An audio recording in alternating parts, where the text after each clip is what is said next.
Hi, everybody. Welcome to The Lost Local. I'm your host, Todd Hudson. And I'm your co-host, Kip Kimmerly. Today, we're going to talk about some more food stuff. Let me start with this.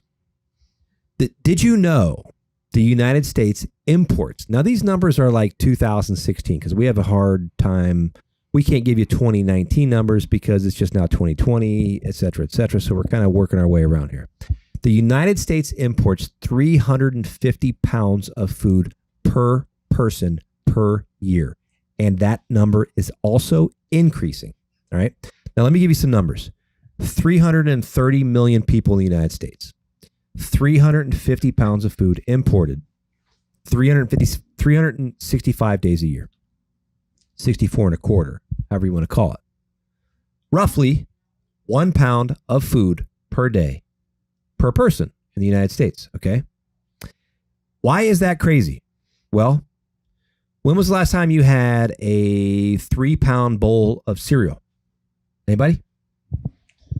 Yeah, I don't do cereal anymore. After I saw the movie where he's watching the aisles, going looking up and down. There's 1,000 different options, and it's yes. So let me give you an example. As a chef, when I look at like a 6-course tasting menu, okay, and when I think about it, there is, and I don't know the average consumer thinks about this, but there's a number, there's a weight quantification of how much food one human can eat in one sitting. Okay. And let me give you an example. If I put a 48-ounce steak on the menu for $150, whatever it is, $50, all right. And let's say I make it $50, whatever it is. Can one human in one sitting eat a 56-ounce ribeye? Not unless they're a boa constrictor. Exactly. So when we typically eat, okay, I would say on a piece of fish, on a piece of chicken, etc., the magic number is about 6 ounces. The expandable stomach. Right? What's how much can one person consume at one time? Exactly. Yeah. So if you're one of those people that goes out to eat and you expect to eat a 32-ounce portion of food, if that's how you quantify the value of the meal that you get, then you should just eat at Golden Corral. Yeah, absolutely. Right? Because that's how it works. But in a standard fine dining restaurant, I would say it's a fair assumption that the protein piece of the meal is about 6 ounces. Less is more. Maybe 2 ounces of the other product, maybe another ounce. So you're roughly between 8 and 10 ounces of food 3 times a day. Would definitely fill a normal human being. If you had snacks and whatever in between, you would 100%, I can guarantee. And if you're eating more than that, you probably need to kind of like reevaluate your situation. Maybe you're just over-consuming food. Or sad. Now, keep in mind, 1 pound per day per person in the United States is imported. Okay. And you should find that number astronomically insane, right? Kip, how many, let's give an example. You have, 150 cows? Yes, sir. How much is the weight of a live cow? Anywhere between 1,000 and 1,200 pounds. So let's go with 1,000. And the yield being off of that. And by yield, when we say that, explain what we're saying there. Yield would be what's after you take the skin, the bones, would generally be about 60%, or if it was 1,000 pounds in this case, 550 pounds. And in that case, we're talking about, people ask you, I've heard a lot of people ask you, can I buy a whole cow? Right. And what I think they're missing the idea of, when a farmer sells a whole cow. Oh, it's seriously confusing for most consumers. Right. Because we haven't done that in like 30 years. Right. They forget about the rest of the cow. They just think about the meat. So when somebody, they're thinking that they're buying like a, 47 fillets, 37 It's ribeyes. a 1-to-1 ratio in their mind, right? Right. It just doesn't work that way. So when you buy an animal, okay, you're going to go into, let's say 1,000, you say roughly 1,000 pounds for easy numbers. Mm-hmm. That's going to produce 500 pounds of meat. Yep. And the other 500 pounds is what? Skin, bones, blood, organ meat, Things that they're not going to consume. Exactly. All right. Now, of that last 500 pounds of meat they're getting, at a 50% yield on a 1,000-pound animal, 500 pounds. Sure. Okay. Of that right there, how much of that is filet? Yeah. So, you'll maybe get 9 to 10 pounds of that'll be filet. Right. On a normal animal. On a normal animal. So what he's saying, 9 to 10 pounds, that there's 2 per side. Well, 2 on an animal, 1 per side. And that would be, when he says 9 pounds, that's roughly 4.5, 5 pounds per tenderloin per side. Correct. Okay? So what he's saying is, when you, and the other half is, that's the whole muscle, right? When you pull the whole muscle. Yeah, that's a primal cut. A primal cut. And when we say primal cuts, we're talking about when you harvest an animal and it's hanging and you separate it out into each individual muscle, sirloin, ribeye, etc., right? Chuck, rump. You're breaking those down. Those are called primals. And then within that, there's called subprimals. So off of that tenderloin muscle that we're going to pull off, we're going to literally pull it off of the animal, and that's going to be about 5 pounds. In deer, it's called the backstrap. Backstrap. The easiest thing to pull off. Yeah. So we're going to pull that off. And the reason why we have tenderloin is because you can easily pull that muscle off. The reason why it's valuable is because there's only 1 per side. They don't use it as a muscle. It's the tenderest meat, generally speaking. Hands down, tenderest meat. And the other half is, the tenderest meat is also the least flavorful meat. Did y'all know that? Yeah, most people don't get that. They go for tender instead of flavor. Right. So if you literally, by definition, if you want to buy a very flavorful steak, you need to buy sirloins or strip steaks. Me, I'm a skirt man. Skirts, etc. We would consider that in the off cut. But when you buy a beef tenderloin, you are literally telling the butcher, I don't care about the flavor so much. I care about tenderness or notoriety, right? And it's wonderful to eat tender steaks. The irony of it is you can pull a tenderloin off a 13-year-old cull cow that's had, 8 babies and, lived in the sun and the heat and worked her butt off to have those 8 babies, and it's still tender. And so a lot of what you're getting for these cheap tenderloins are actually old cull cows. Well, and the other half is that I've noticed at butchers, in a culinary world where I live, we consider filet mignon, there's 2 per tenderloin, okay? And that would be the exact very center cut. And that generally, regardless of the quality of the animal or whatever, is a very highly marbled cut. But that is 2 per side. So 4 on a 1,000 pound. Most of these animals would probably, a grain-fed animal is what, like? Oh, easily 1,500, anywhere from 12 to 1,500. Much larger animal, right? There's 4. Theoretically, we have actually different names for tenderloin muscles that are cut up into steaks. The filet mignon is actually a reference to the center cut tenderloin beef muscle. That is not a trim cut or an off cut or anything. Chateaubriand is the entire center cut. Like a 18-ounce Chateaubriand is the literal definition of the very, very, very center cut, the most rare cut on the animal. Leave it to the French. And that's how we have this classical, and Chateaubriand, properly prepared, should be $100 for 1 Chateaubriand. If it feeds at least 2 people, right? 32-ounce center cut of the primo of any animal, of any beef out there, right? And it doesn't really matter that muscle, whether you're buying grain fed or grass fed, doesn't really make a difference. That tenderness wise, that muscle doesn't get used in any cow that's out there. So I think people are kind of wasting their money when they buy a really expensive beef tenderloin, when they're buying like prime, whatever, right? In the grain fed world, I wouldn't do that. If it was me, you can get, and even speaking of that, explain to us, Kip, the definition between all the different grades of beef, between select and choice and prime and so on. So for us in the grass-fed world, we're aiming for choice or high choice, We feel like that's the best value. So if you're going for prime, I think less than all 2% of steaks are. Let's hold on. Back it up. What are the actual grades? I got you. So it's select, choice, and prime. In that order. Yes. And Prime even, being the highest. And below that, we have ungraded. Ungraded. Yeah. And that goes down, to 5 different grades of ungraded down to dog food. All right. So ungraded is your base. Above that is select. Mm-hmm. Above that is choice, which most beef that you would see at a grocery store or at a restaurant is choice. Mm-hmm. Above that is prime. Okay. And then and that's just the American market. Okay. In the Japanese market, it's 10 times that, right? Like they do a BMS scale, and there are 5 grades of the BMS. All 5 on the Japanese scale are above prime.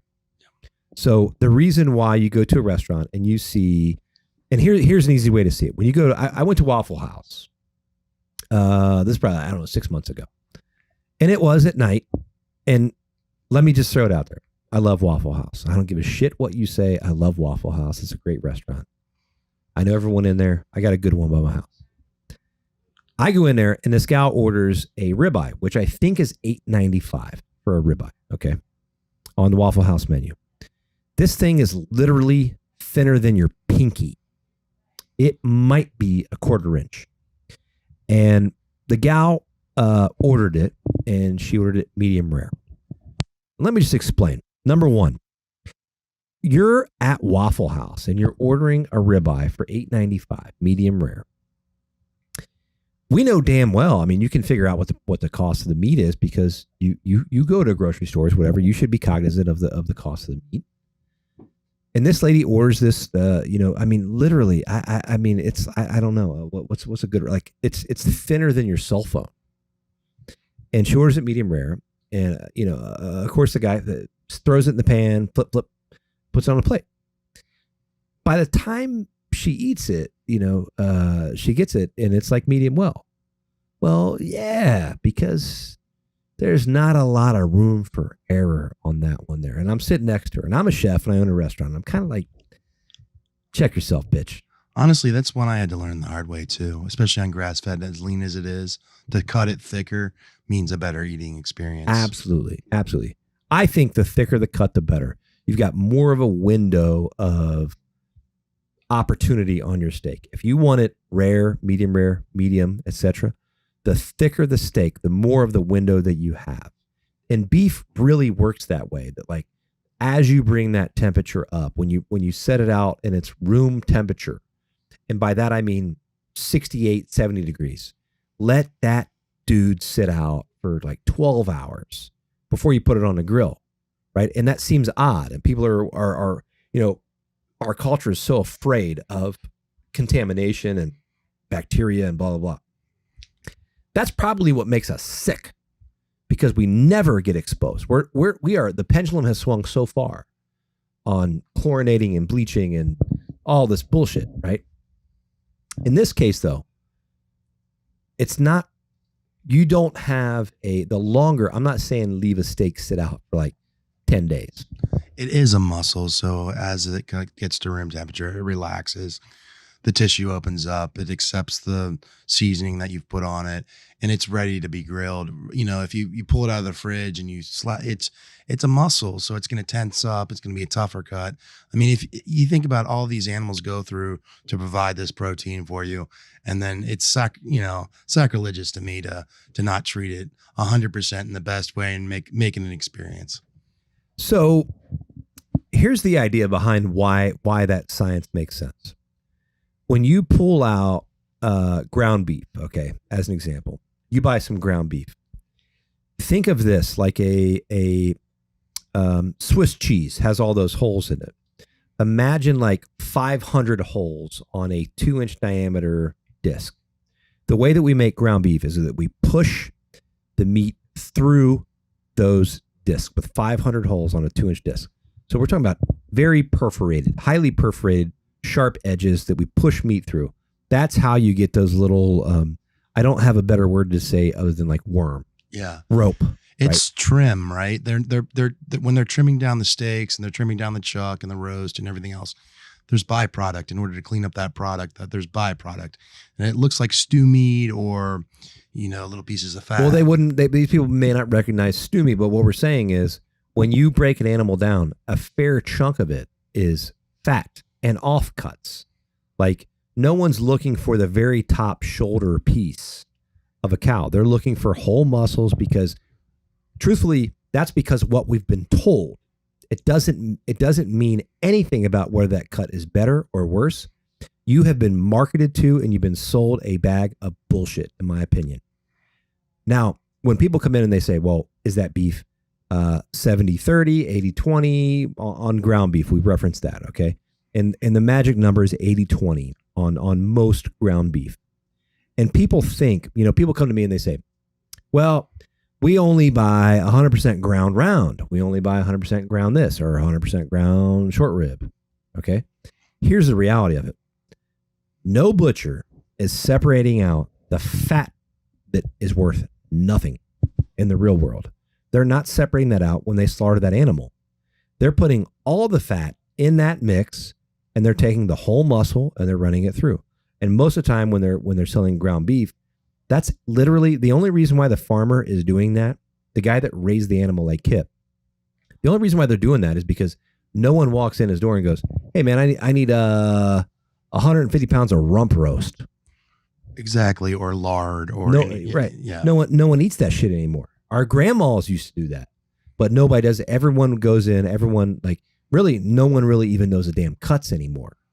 They don't understand the physiological science behind the animal, right? And people walk in the door and they say, I need 2 fillets and 2 ribeyes. And here's the reality. I'll give you an example. And I'm going to ballpark it. I've butchered animals before, so I'm not bullshitting you. And I've got a map sitting right there next to me that explains the difference. But I'm gonna rough estimate for you. The New York strip steak, as an example, is actually the sirloin muscle. Okay. When you count down, when a butcher hangs the animal, okay, it's dead, and we hang it, and it's hanging down. The definition of a strip versus a sirloin is you start at the rib cage, and oddly enough, I hate to use it as a comparison, but when you look at a human, it's really the same bone structure as a human as there is on a cow. If we hung you by your neck and we go to your first rib and we go all the way down, first rib, second rib, third rib, etc., inside the rib, outside the rib, it's just like a cow. It's almost the same structure, right? Now, when you say a sirloin, the literal definition, and I don't know if one of you guys can look at that map right there behind my chef coats there. That's a Canadian version of the merchandising guide. But I'm going to ballpark it. I'm going to say bone 2 through 9 on the rib cage. It goes down to 16. Right. Mm-hmm. I'm going to say bone 1 through 9 or 2 through 9 is considered sirloin. And then bone 10 through 16 is considered New York strip. But literally, the New York strip muscle is actually a reference to a New York strip sirloin. So when you go to the butcher and you buy bone, I can tell as a chef, I look at the steak and I can see that is bone number 10. That's rib number 10 on the New York strip. That's the first one. Literally 1 inch away from that is considered sirloin. So you can buy a sirloin steak that is highly marbled that looks exactly like a New York strip because the very next bone is a New York strip. And on the opposite end, you get the same deal. Much like most of you guys probably know, a T-bone is a New York strip on one side and a filet mignon on the other side. And part of the reason why we did that was because as the filet gets smaller, the sirloin gets bigger. So when you get in that center mass is when you get, let's say hypothetically, a 6 ounce, and I'm talking boneless, a 6 ounce New York strip with a 4 ounce filet sitting next to it on a T-bone. That's probably as big as it gets. So when you can get a New York strip that has like a 2-ounce fillet and a 10-ounce New York strip next to it, right?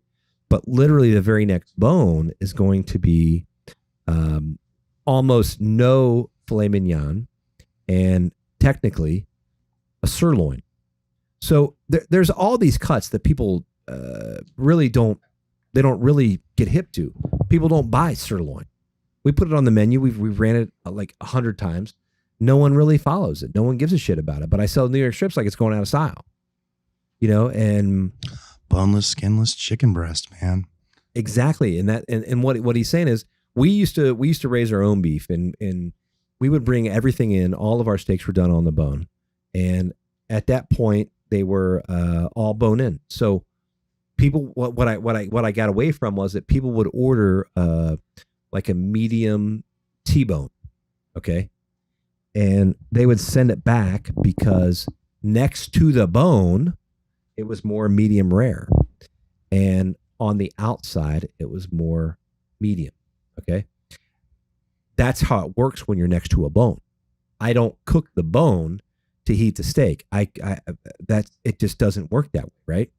So, but the bone does have this, what's the thing in bone marrow that's like the compound? The reason why we have bone broths that are hip, collagen, the collagen, right? So collagen. Now, with a few exceptions, there are very few examples of collagen, sources of collagen in the world. Bone broth became popular because there are very few sources of that. And some of them would be like oyster shells, where we don't eat oyster shells as humans, but within the bone, and just like with feeding animals need wild, like dogs, cats, etc. They're kind of designed to eat what's outside. Like they would eat. It's a question of nutrient density. Do you know what I mean? Totally. Like you can get more for, not necessarily less effort, but I mean, it's definitely the most nutrient dense part of the cow, along with the liver or some of those organ meats that have, and I think that's what it really is that's the healing property of that. You know what I mean? And let me give you an example of that. When I was little, I don't know about you, when you guys were little, when you got sick, did your mom give you Jell-O? Oh yeah. Do you know why? 'Cause the horse hooves? Nope. Your mom gave you Jell-O because gelatin is collagen. Jell-O is collagen by nature. That's kind of where that came from. Mm-hmm. So what we were theoretically doing, when you take a steak or a bone in general, and you crack it in half, and you brown it in a pan. And by the way, Louis Escoffier basically wrote the first culinary book that the whole entire world recognized as this guy is a gangster. And I don't know, this is 1900 or something. You talking about Asa Buca? I'm close to that, but I'm talking about Louis Escoffier. He wrote the oh hell. Anyway, get the Escoffier cookbook. Every single person that gives two shits about food should have the Escoffier cookbook in their kitchen, like literally in your kitchen, not on a bookshelf, in your kitchen. Italian, I'm assuming, right? No, French. Oh. Escoffier. Well, I don't know. They all Escoffiali. You know, Escoffiali.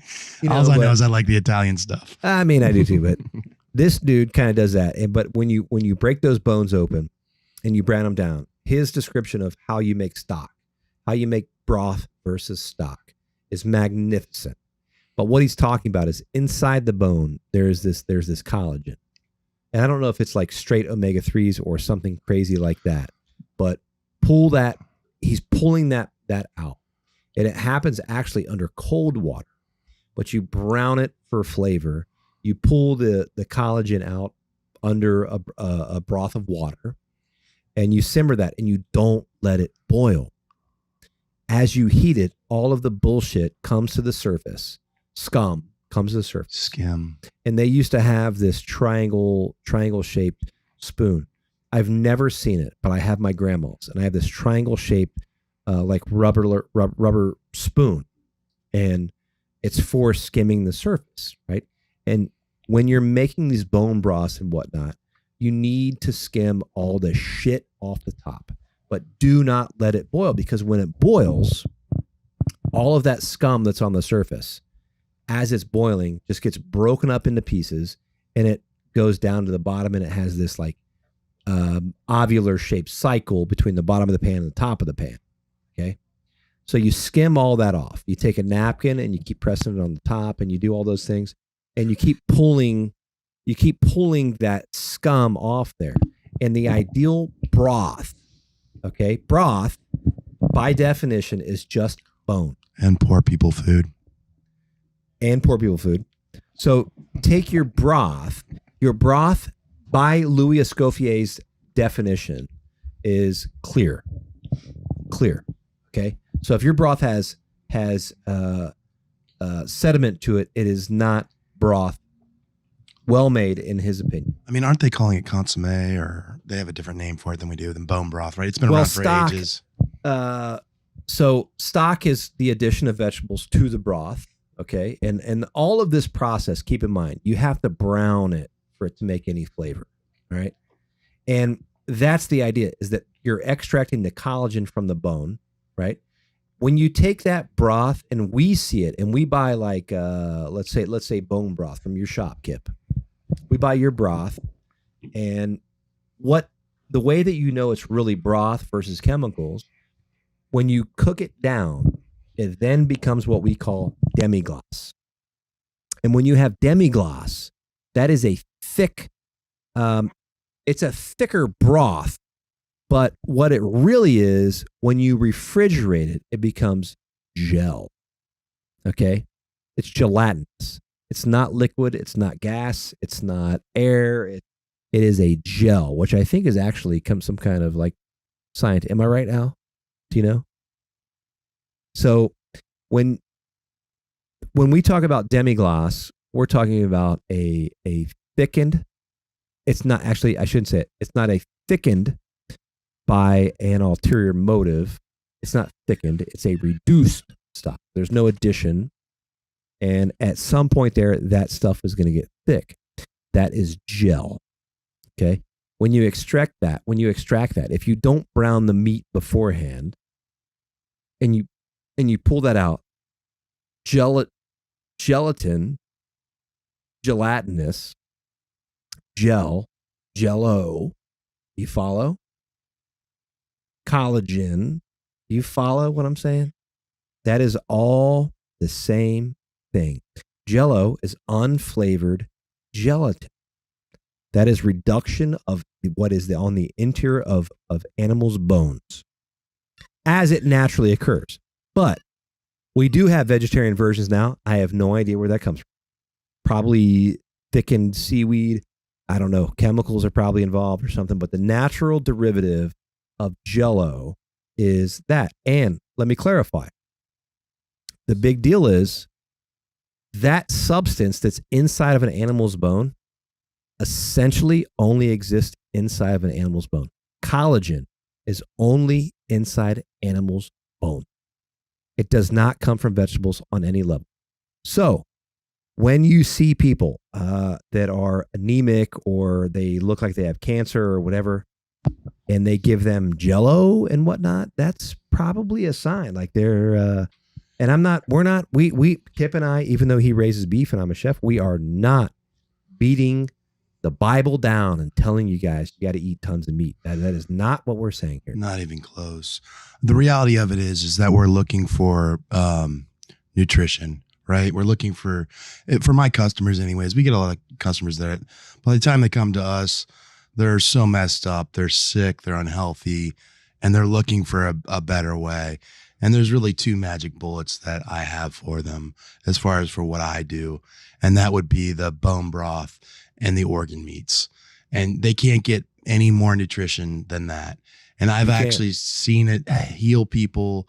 And, you know, there's only so much you can do for people, but that if they're willing to put the work into making the bone broth and willing to eat the liver or the kidney or the heart, you do see a return on that kind of investment.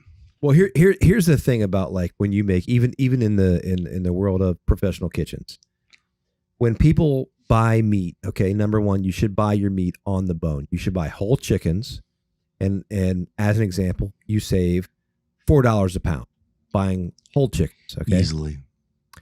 same with your beef. Buy everything on the bone. If you want to cut it off the bone, that's fine. Now, let me also clarify too while I'm thinking of it. When you do this with grain-fed animals, it's a complete waste of time. Don't waste your money buying a bone-in, grain-finished, prime ribeye. Don't do that. If you're looking for the health benefits, you absolutely have to get it from pasture-raised animals, period.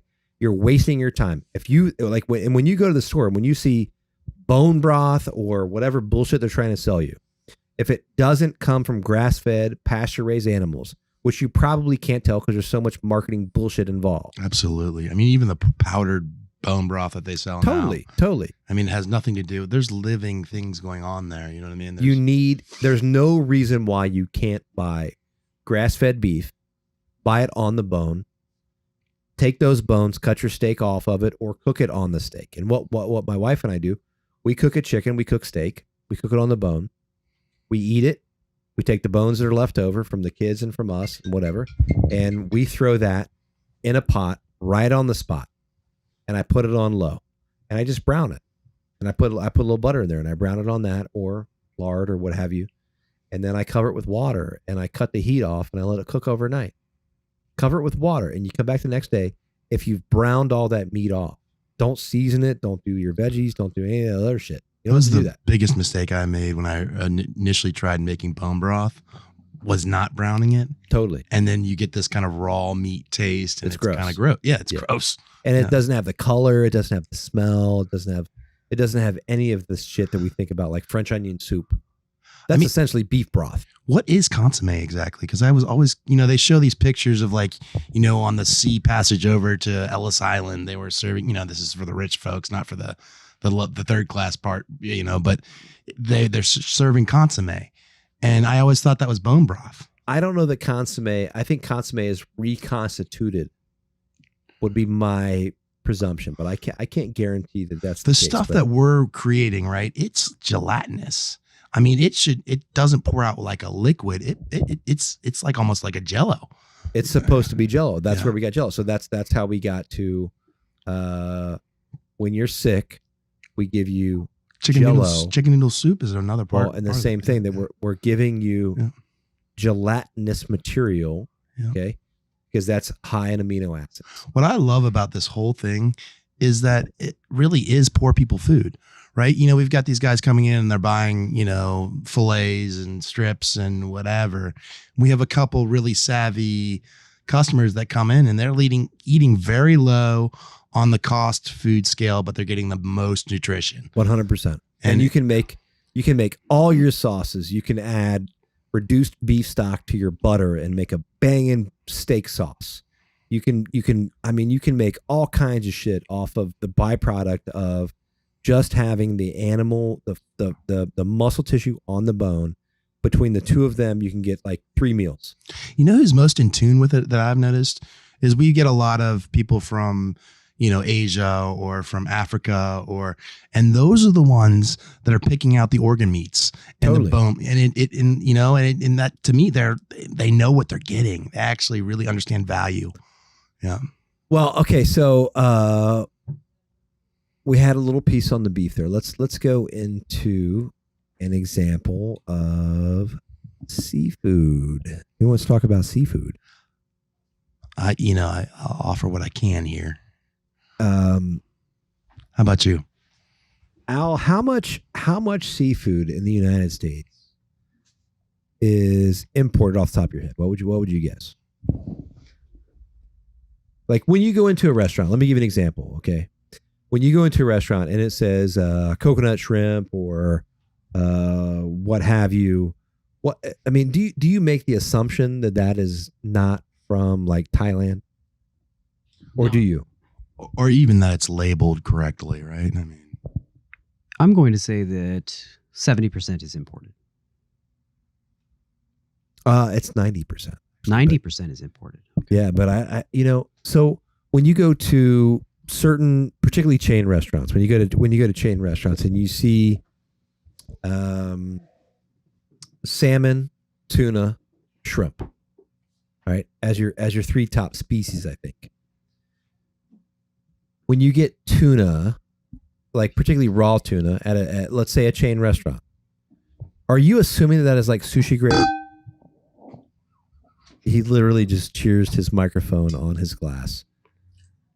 Because we are drinking. Yeah, We are drinking some not. nice wine, by the way. I mean, I think that there are very few.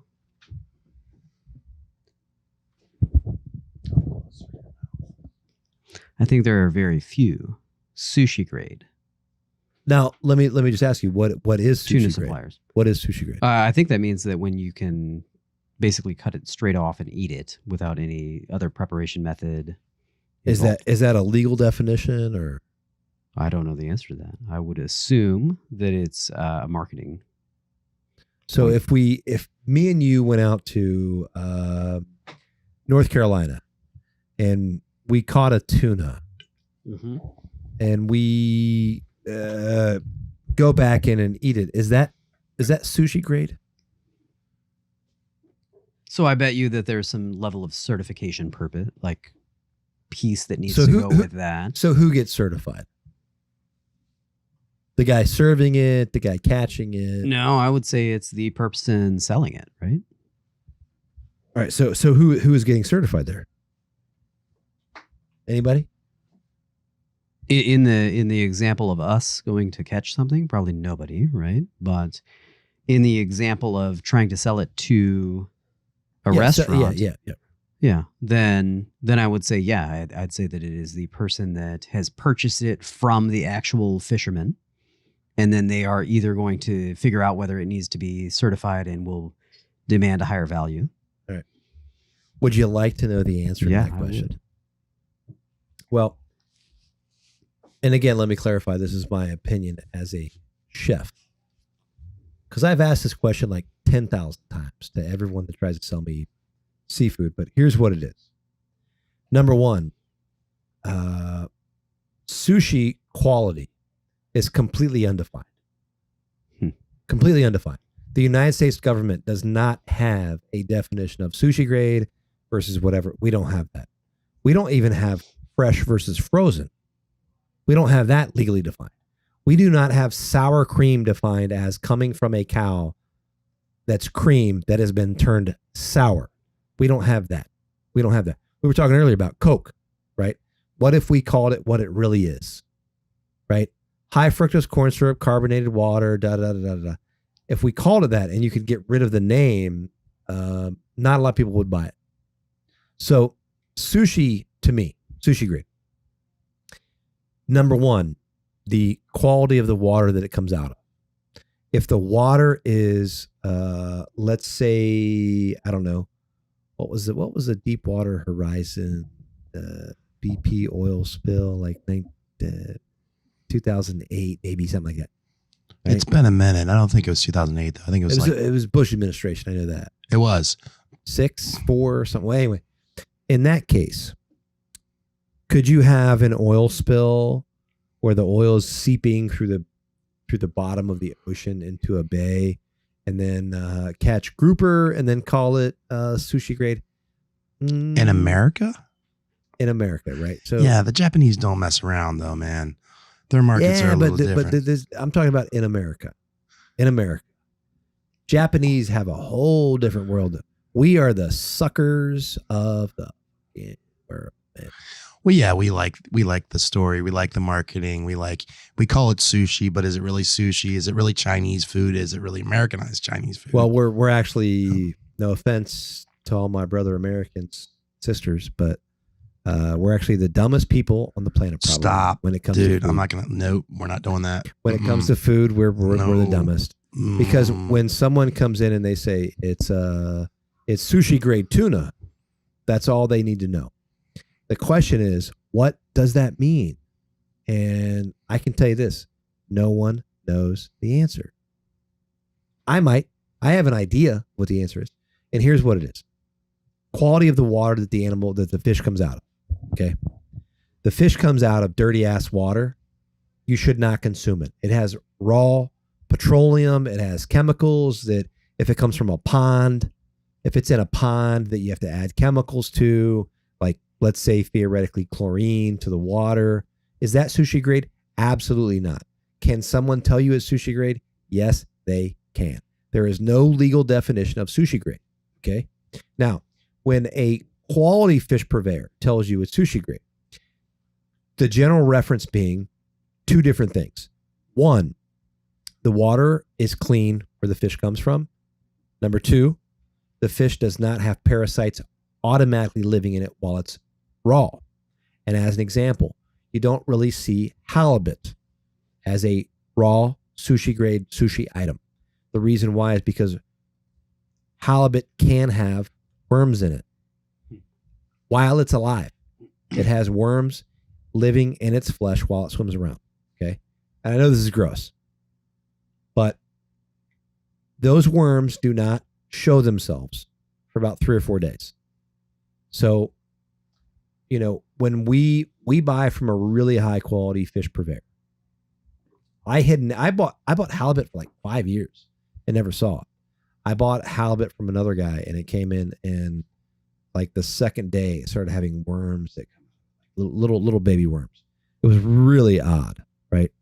And they're like little tiny brown. I mean, they're really, really, really, really small. And halibut, I don't know that anyone really tries to sell me halibut grade or sushi grade halibut. Okay. I don't think most people do that. Now, tuna as an example, just like what we were talking about with beef, when that beef gets pushed through a hole, a 2-inch hole that has 500 micro holes in it, and it gets pushed through this blade. The question is the exposure to oxygen. That whole surface of this minor little spaghetti piece of meat, that the surface area is exposed to oxygen. That's where your contamination level becomes dominant, because you need moisture presence, you need air, and you need surface area. There are like 3 qualifications for bacterial contamination. Bacteria does not generally live in the middle of a ribeye.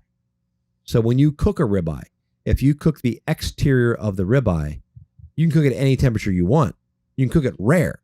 You can eat it raw almost if you sear the exterior. The exterior, it has to have oxygen and it has to have moisture. The interior does not have oxygen, right? So when we eat cured meats like prosciuttos and whatnot, those are raw, but they have the exterior has the skin on it. We also have put salt and whatnot on the outside. So that's how you can eat raw prosciuttos and whatnot.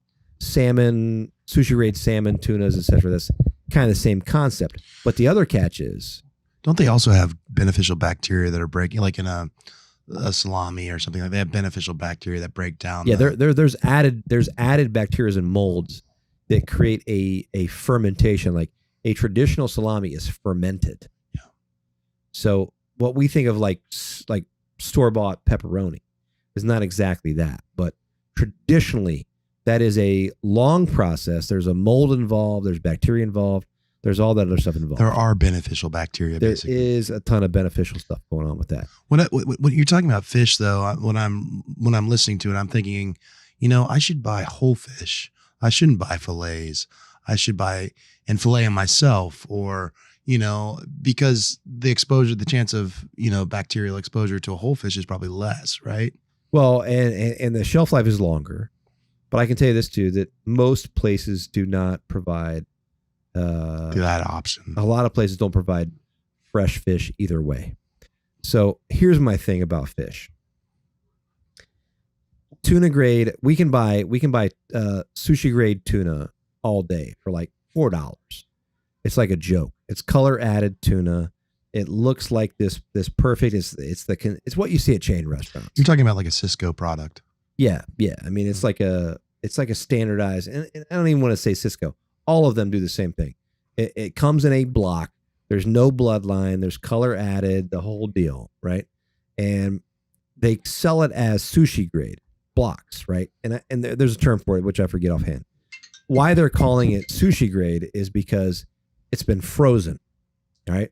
So when you have a fresh fish, it can have those worms and whatnot in it. But when you freeze the shit, it kills all of those.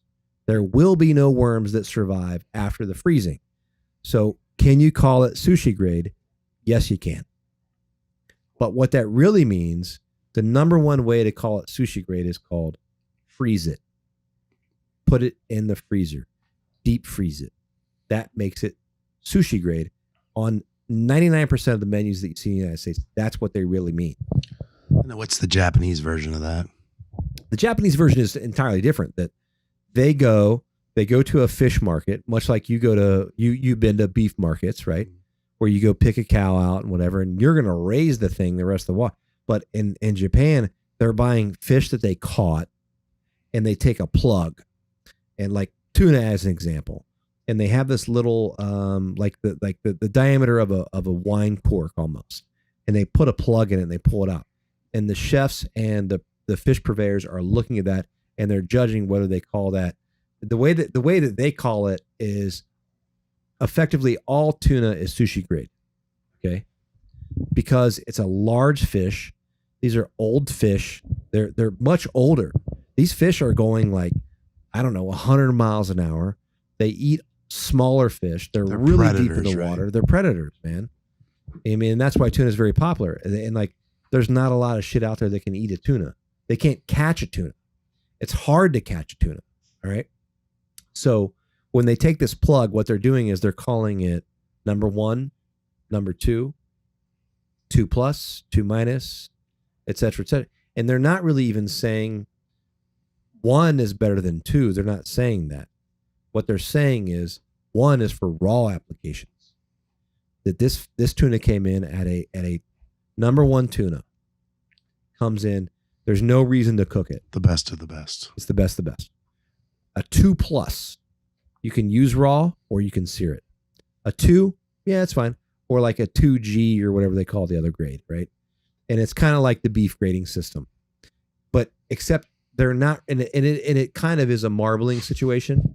But like the raw tuna that you eat, you don't want like, there's like this collagen that you'll find in tuna that you don't want to slice through. So oddly enough, number 1 tuna is kind of like grass-fed beef. That we don't want huge chunks of fat in it. We want pure muscle tissue with no marbling, right? And you're buying number 1. So the yield is basically 100%. That there's no trimming, there's no cleaning, there's no nothing. That if you buy 1 pound, you get 1 pound of tuna, right? As you go back down there, it kind of gets the grade, the marbling gets a little fatter. It's not really marbling in tuna. It's more of a collagen thing that like when you put a knife to it, it'll move a little bit. But on number 1, it's straight muscle tissue. I don't even know that's the correct term per se, but these are fish that they don't have a skeletal bone structure like a salmon. Their fat is on the outside and the muscle is on the outside, and like a shark, right? It's a cold water fish, right? Right, and they have the bloodline that runs through the middle, where the spine runs through the fish, and there's a bloodline right next to it. I don't even know if they have spines, to be honest with you, but you'll see a bloodline in a tuna or in a shark. It's the same structure: swordfish, tuna, shark, and maybe like wahoo or what is it? They're all in this where they're like endoskeleton versus exoskeleton. And apex predators. They have their shit is on the outside. That's how they move. That's how they swim, right? So that's kind of how you get those qualities.